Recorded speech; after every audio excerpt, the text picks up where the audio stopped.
My name is Pastor Laura, if you don't know me, and I'm very excited to share today. So if you haven't guessed, today is Mission Sunday. So if it's your first time here with us, you've come on like one of the best Sundays you can. Missions is such a big part of this church. It's the heart of this church. And can anyone guess what the theme is for missions this year? It's hard to tell. It's very hard to tell. I know it's kind of subtle. Significance. Yes, it's kind of a word cut in half, but it does say significance. That is the theme of missions this year. And if you've been with us for a while, you would have heard Pastor Craig quote what was said by Reverend John Newton, who said, "Our time is short, our work is great, and the consequences of our labors are infinite." So that's been kind of the quote of missions this year. So my interpretation of that, so in other words, Reverend John Newton is saying we are called to live a significant life. Our time is short, yes, but we have the opportunity to live a life of significance. Okay, significance. Get that? That word is going to be stuck in your head by the end of my preach. I'm going to be saying it a lot. You might be sick of it, but I'm going to be saying it a lot because I really want you to grasp and understand what significance really means, because I think a lot of us, I know even in myself, we've had kind of a warped view of what it means to live a life of significance. So, significance, I wonder how many times I've said it now. If you want to count, you can. So it's not just a cool theme to put on our missions banners, although it does look very cool. It's more than just a theme. It's actually a lifestyle, and it's a birthright that we have actually been given, something we can live out and something that we have. I googled the definition of significance in case you didn't know. So significance is the quality of being worthy of attention. So for something to be considered significant, it actually needs to be worthy of attention, something that people notice and pay attention to. Have a think for yourself. What do you consider significant? What do you consider worthy of attention? So maybe for you it's your current job, you find that quite significant, or maybe it's a dream job that you really want.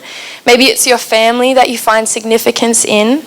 Maybe a certain status, or looking a certain way, or reaching a certain goal. Have a think. You don't have to answer, just think to yourself, what do you consider significant? So I know for me, I often think that the most significant thing is like the biggest, coolest, or most impressive thing. So something that makes the most obvious impact and gets people's attention. That's often what I would usually think is pretty significant, right? Has a big impact. So we all have our own definition or our own opinions on what we think is worthy of attention, what we think is significant. And did you know that God actually has his own definition of what true significance is? And that's what we're going to be looking at today. So if you want to live a significant life, you actually need to know what God defines as significant.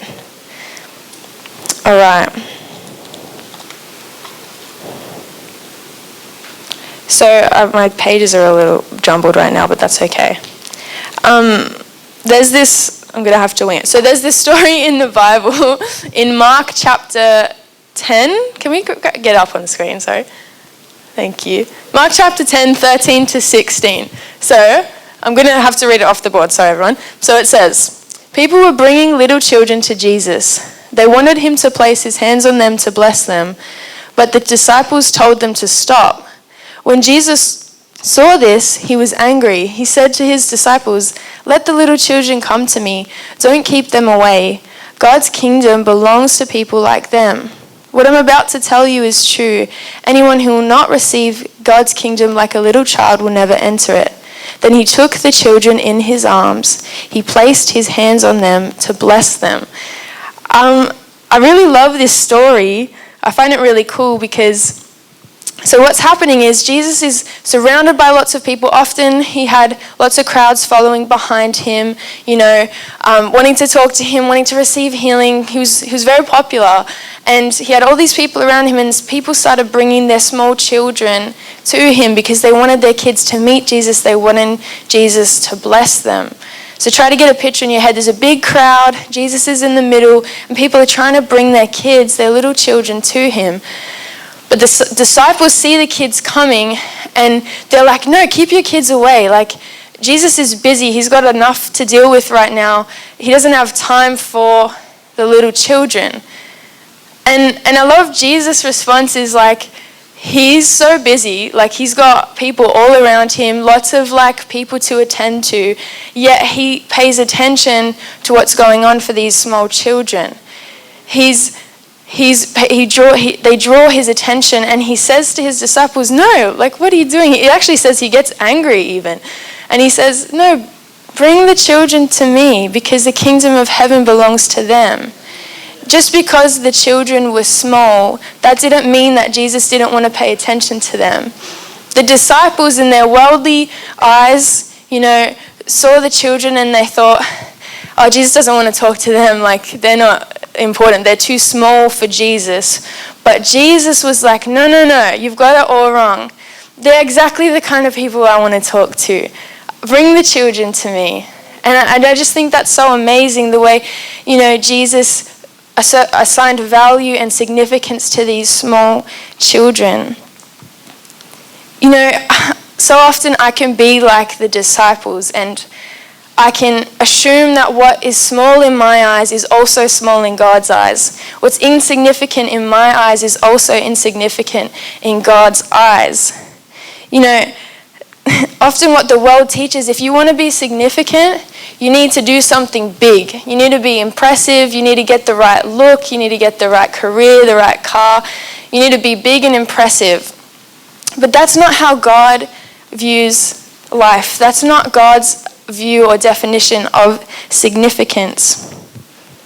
It can be this pressure, right? To try to get ahead, to try to be the best, to be the most significant, to make an impact. I don't know if you've ever felt that pressure where it's like you got to make something of yourself, you got to make your life count, you got to be impressive, you got to get as much attention as you can.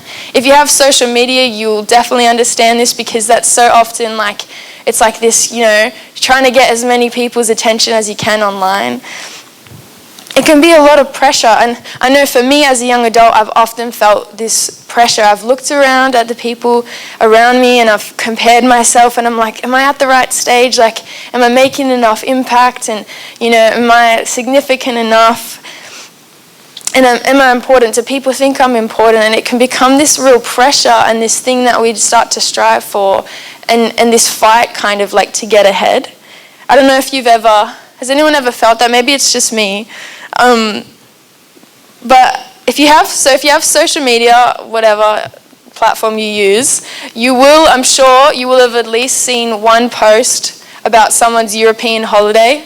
If you follow my parents, you will have seen definitely a lot of posts for that. But I think I know, the post where it's someone pretending to hold the Eiffel Tower, or push over the Leaning Tower of Pisa, or they've got taken a selfie in front of a sunset in Greece, and they've captioned it, "Girls just want to have sun," or "Another day in paradise." You know what I'm talking about? And you look at it, and it's a beautiful photo, and you're like, I'm so happy for them. That's I'm so glad they got to go to that holiday. And you're the more you look at it, the more jealous you get, if you're honest with yourself, and you might even get a tad bitter, and you're you like the post, and you might even comment on it and just be wow, I'm so happy for you. But on the inside, you're so jealous that they're over there in Greece and you're here you're working your job, you're on the grind, you're at school, whatever it is for you. Have you ever had that moment? It's okay, you can admit it, this is a safe place.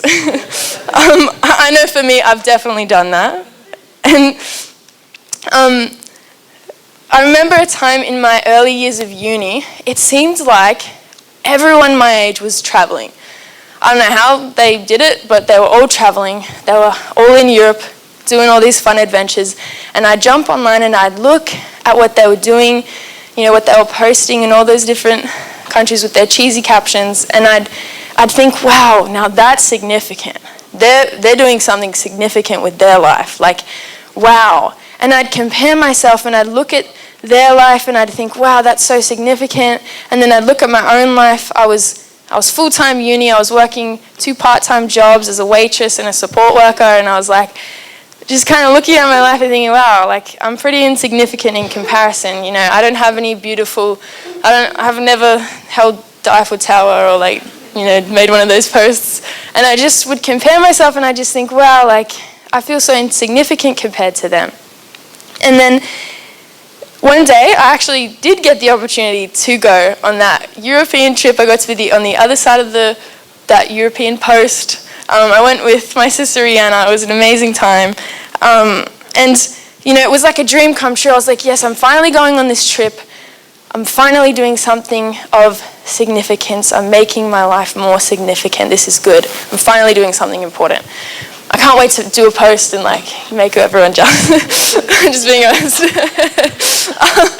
And recently, as I was preparing for today, I was going back through my journal just to I like to just have a look, you know, what's God been speaking to me. I like to write down when I feel like God's been talking to me about something. Maybe something for you to try. It's really great. You can just look back at what God's been saying. And I found a journal entry from my trip in Europe, and I laughed at myself. I was like, what?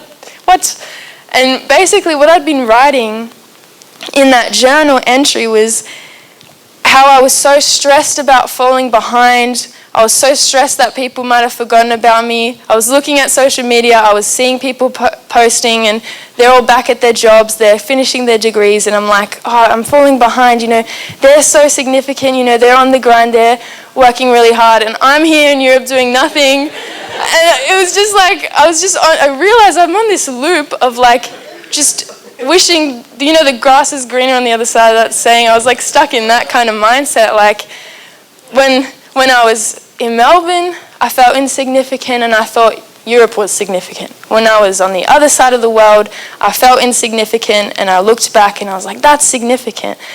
And it was silly. I was just laughing at myself because I'm like, what a crazy train to be on. What a awful cycle to get yourself in. And I have a feeling I'm not the only one, well, maybe I am, but I have a feeling I'm not the only one who's got caught up in this cycle of striving for significance and never seeming to quite get there. The chase for worldly significance is a never-ending run. Once you jump on it, it's like you just can't get off. There will always be something bigger. There will always be something better, or someone that step ahead. And even if maybe you do manage to reach the top, you acquire everything you ever wanted, once you die, you leave that all behind. So it's like this, you're setting yourself up almost to fail every time. And so I'm on the other side of the world. I'm stuck in this cycle of trying to become worthy of people's attention, trying to reach significance. And that's when God spoke to me. And he told me, Laura, you're chasing something that you already have. You're striving after something that's literally already in your hands. You're already significant.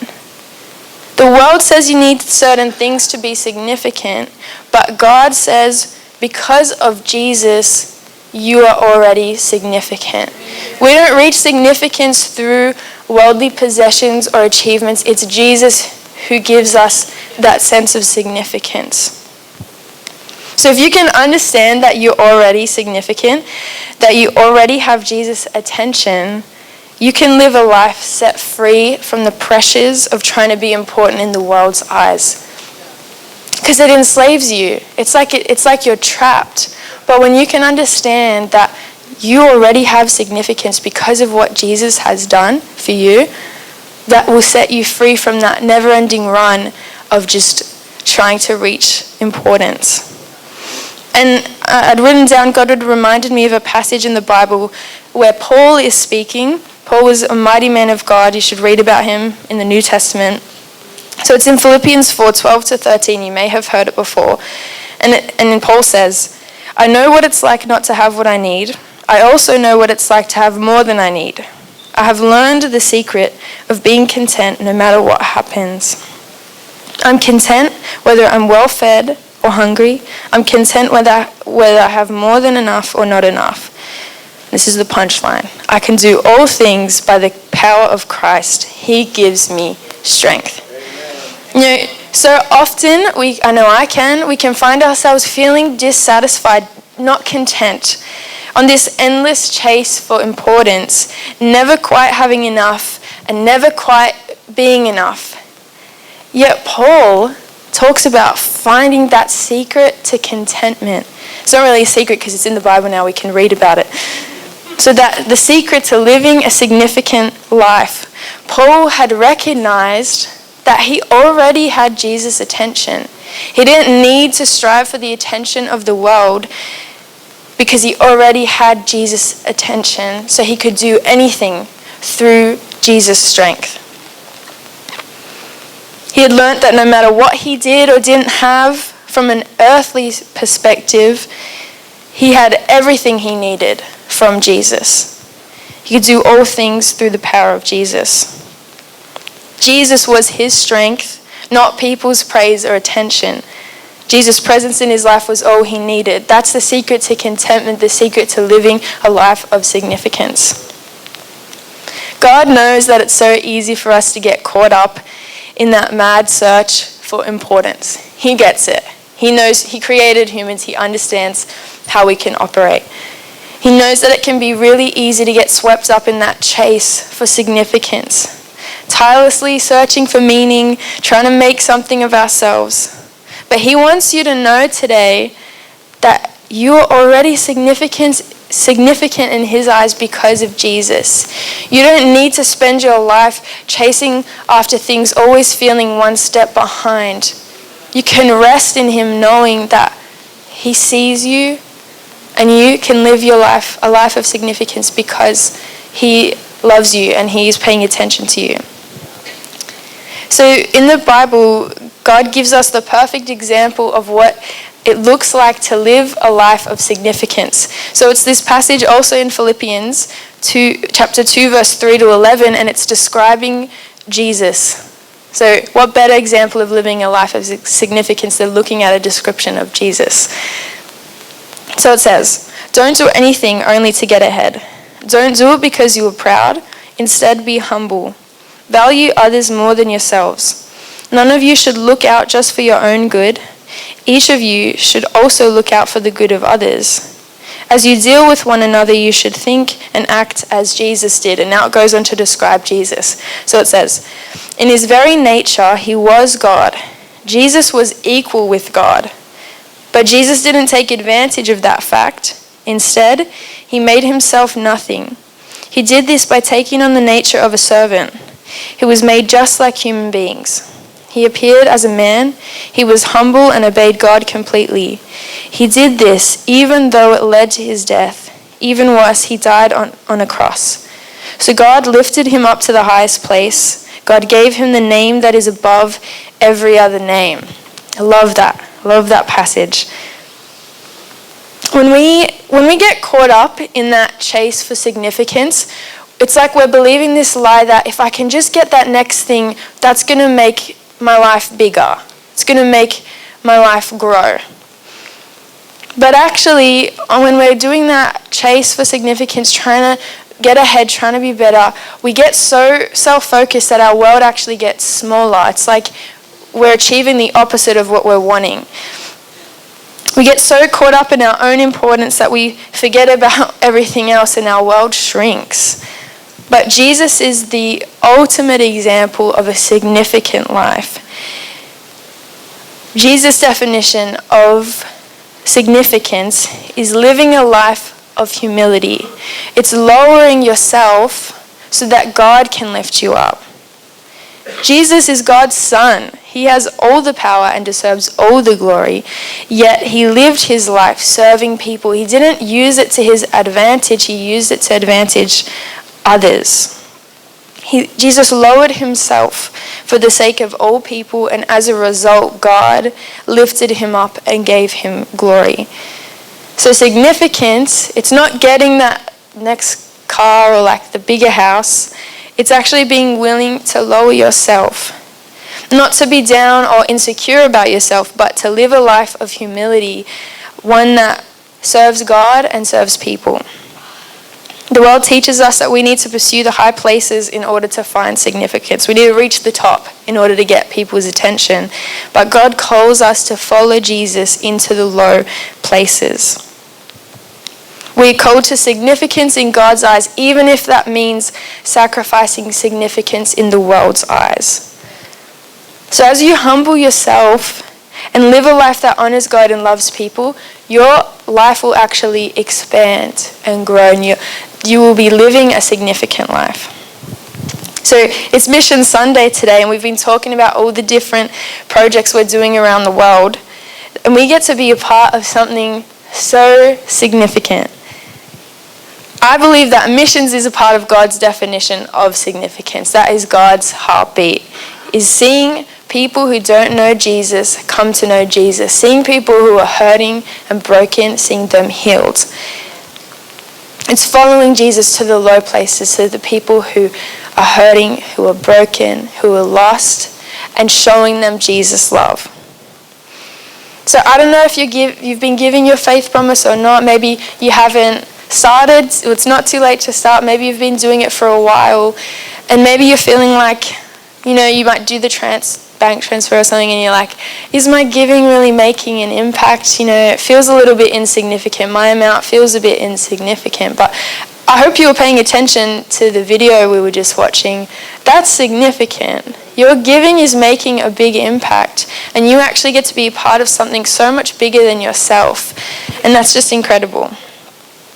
So I did a bit of a Google search. Don't ask me why, I just did it, to find out what was the longest run ever recorded. I enjoy running, maybe that's why I was just curious. And I found out about a guy named Dean Karnazes. I don't really know how to say his last name, so we're just going to call him Dean. Dean apparently is the guy who has run the longest distance without stopping. So in 2005, Dean ran 560 kilometers in 80 hours and 44 minutes without sleep and without stops. I'm almost skeptical. It sounds whack, so crazy. So he just ran non-stop for 3 days and covered 560 Ks. My car, I don't think the petrol would last that long. I have to fill up halfway through. Somehow he managed to run it. So that's a pretty significant distance, would you say? Yeah? Has anyone ever beat that? No? It's we might find a world record breaker here. So I'm guessing since it took Dean over 3 days to run it, I'm guessing he didn't just do one giant leap from the start to the finish. He didn't do just one big 560 kilometer jump to the end. That's very impossible. I'm guessing it took him probably thousands of steps and strides over the course of 80 hours and 44 minutes to get from 0 kilometers to 560 kilometers. It took a lot of small steps to get across a big distance. Often, we ignore the small because we don't think it's significant. Imagine if Dean, we'll just call him Dean, was as he started running, he's no, these steps are too small. I'm never going to make it. There's no point. If I can't jump the whole thing, I'm not even going to try. He knew that each little step was going to add up and make a significant impact. Sometimes we can be like the disciples, where we ignore the small and we try to push away the small because we think it doesn't matter. We want that big impact, but we don't want the small steps that lead to that. But every small decision you make actually has a big impact. There is significance in the small. Those small decisions you make to live for Jesus, that's significant. Every day when you wake up and you open the Word and you open the Bible and you start reading, that makes a significant impact, not only in your life but in those around you. Every time you give your faith promise, you're making a significant impact. You're giving, even if it's just a small amount in your eyes, that is leading to women who don't have anywhere to live getting given protection and a house. That's massive. That's leading to kids who are going to be sold into human trafficking, horrific, traumatic experience. You are putting a stop to that by giving. Your seemingly small amount is seeing lives absolutely transformed and changed for eternity. That's significant. Don't despise the small, and don't push aside the small like the disciples did, because there is significance in the small.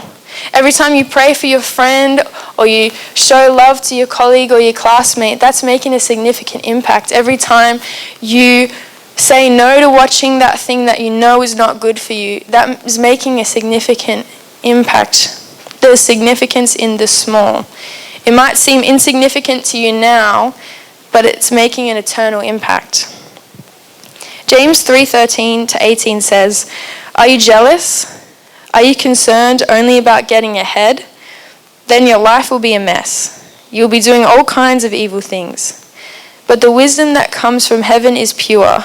That's the most important thing about it. And that's not all. It also loves peace. It thinks about others. It obeys. It is full of mercy and good fruit. It is fair. It doesn't pretend to be what it's not. Those who make peace plant it like a seed. They will harvest a crop of right living. Maybe the reason that you can't seem to find peace, maybe the reason your life feels so messy is because you're actually so caught up in trying to get ahead. You're trying to be significant and you're trying to be worthy of people's attention, and you're on this never-ending run, and you're wondering, why am I so tired, or why is my life still a mess? The Bible says that the world's method for becoming significant is filled with jealousy, it's filled with comparison, doing whatever it takes to get ahead, no matter what. And God warns us in this scripture to say, if that's how you're living your life, it's going to lead to a mess. It's going to mess up your life. So God is calling you today to give Him, let go of that need to get ahead, and to humble yourself, to take your eyes off you and onto Him. He wants you to walk in the significance that He has already given you, rather than just living a life trying to get ahead, fighting for importance. Finding significance means lowering yourself so that God can lift you up. It means following Jesus to the low places rather than striving for the world's acceptance. We've been talking about the significance is to be worthy of attention. And I've spoken a lot today about this pressure, wanting to be worthy of people's attention, wanting that need to be loved, that need to be noticed, that need for people to attend to you. I wonder if you've ever felt like the children in that story that I read from the Bible at the start, the little children who were small in the world's eyes and were being pushed away because they were getting deemed as insignificant. I wonder, have you ever felt like that? It's like you feel small. You feel like as much as you try, no one pays attention to you. And you feel pushed aside. And maybe that's kind of knocked your confidence in being able to approach God, because you're like, nobody else pays attention to me. Why would God? But I want to tell you today, God already sees you. He's seen you even before you were born. You have His attention. Maybe growing up, you had to fight for your parents' attention. Maybe you just felt like you just had to compete to get what you needed, to get that attention. But it's not like that with God. He's God. He's so big. He has enough time for all of us. And He's paying attention to you. He just wants your attention in return. In Jeremiah 1:5, in the Message paraphrase, it says, "Before I shaped you in the womb, I knew all about you. Before you saw the light of day, I had holy plans for you. A prophet to the nations, that's what I had in mind for you." I love this scripture because it reminds us that even before we were born, God knew you. He saw you. Before you even saw the light of day, God saw you and was paying attention to you. And He has a holy plan for you. He wasn't just paying attention to you, but He was making plans for your life, significant plans for you to live a significant life. today, you don't need to stay on that chase for significance. You don't need to keep striving for that. You've got significance in God's eyes. You have his attention, and he's just asking you to give him your attention back. The cool thing about God is, there's so many great things about God, but the amazing thing is, God doesn't only pay attention to people who are perfect or good. I don't think there's a perfect person that exists. He doesn't only pay attention to you when you're doing the right thing and, got everything together. He loves you where you're at, and he sees you where you're at. And there's no sin that cannot be forgiven. God wants to have a relationship with you, no matter how bad you think your past is, no matter how bad you think your life is right now. God still is paying attention to you. He wants you to come into relationship with him. All you have to do is just to ask God to become a part of your life. It's so simple. Jesus did all the hard work.